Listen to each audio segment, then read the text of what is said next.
Hello, welcome to our third virtual session. In today's session, we will continue to talk about predictions and how to express what we think will happen in the future. Now, although there are multiple ways of expressing the future, in this session, we will focus on the use of the future continuous tense. Before we start with the uses of the future continuous, let's talk about the patterns or the structure that we need to follow.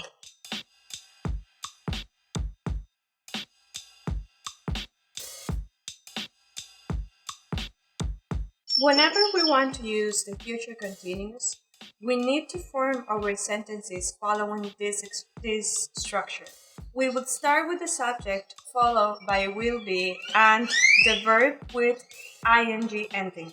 I will write an example right here.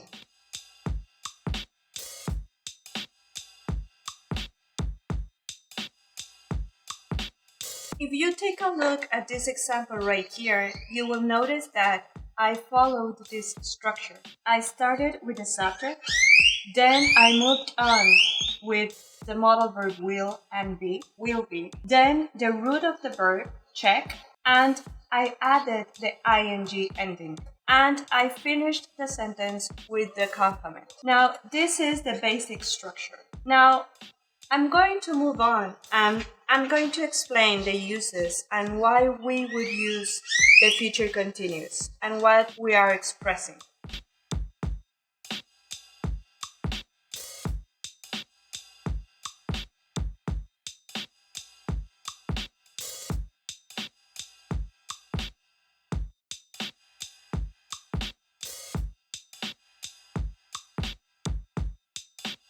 We are going to use the future continuous to talk about actions that will be happening or that will be in progress at a specific point in the future, if everything goes as expected. Now, I'm going to write an example right here, and then I will draw a timeline to express what this first use is saying.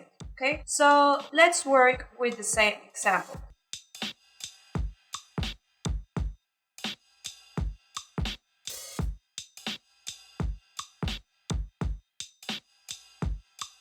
Let's say that I'm talking to a friend and I'm expressing what I'm going to do or what I'm planning on doing tomorrow. And so we're chatting and he asks me, what are you going to do tomorrow? And I say, well, I will be checking my email tomorrow morning. Now, let's say that I'm talking to a friend and he says, you know what? Let's meet tomorrow morning. Let's go for a cup of coffee. And I say, you know what? I can't. I will be checking my email tomorrow morning. So what this sentence is saying and the use of the future continuous is telling us is that I'm predicting that something will take place or will be taking place in the future. This moment in time represents the present, and whatever happens from this point to this point is the past. And whatever happens from this point forward is the future.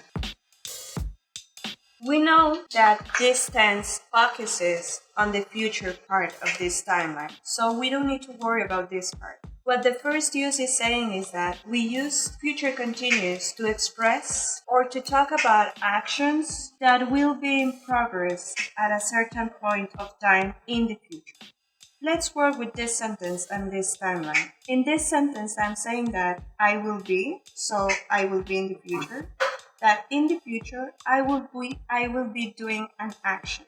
The action or the verb in this sentence is the action of checking. So what I'm saying is that I will be doing something. I don't know for how long, but I know that it will be happening in the future. So this right here is this part. In this, I will be performing this action or this action will be in progress in this period of time. Now, let's move on to another example.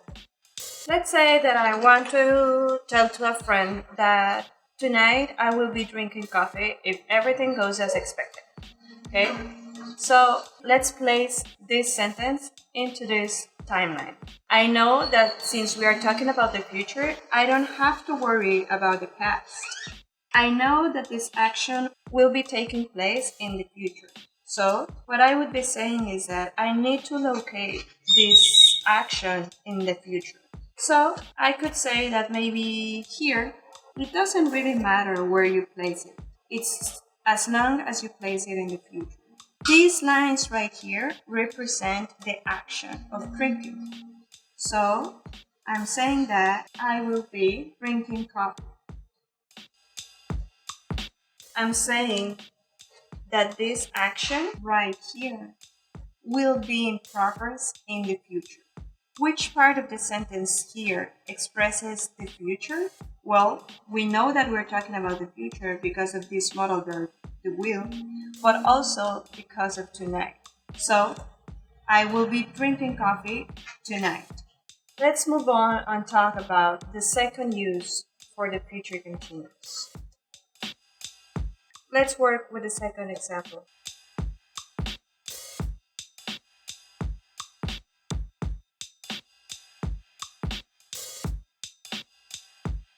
I will be drinking coffee when I check my email. If you notice in this sentence, we are also following the pattern given at the beginning of the video. Now, if we analyze this sentence, what we are saying is that two actions will take place in the future. The action of drinking coffee, this is one action. And this other action is also taking place in the future. So what we are saying is that we have a sentence that is being interrupted by another action. So whenever we want to express or to predict that an action will get interrupted by another action in the future, we are going to use the future continuous. Now let's move this sentence to our timeline. So we know this is the present and everything that happens here is the future. We don't really care about the past because we're talking about the future.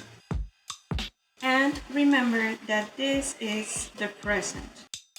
So what I'm saying is that I will be drinking coffee when I check my email. This sentence is saying that an action that will happen or that will be happening in the future will be interrupted by a second action. So we are saying that an action, this is action 1, will get interrupted by a second action.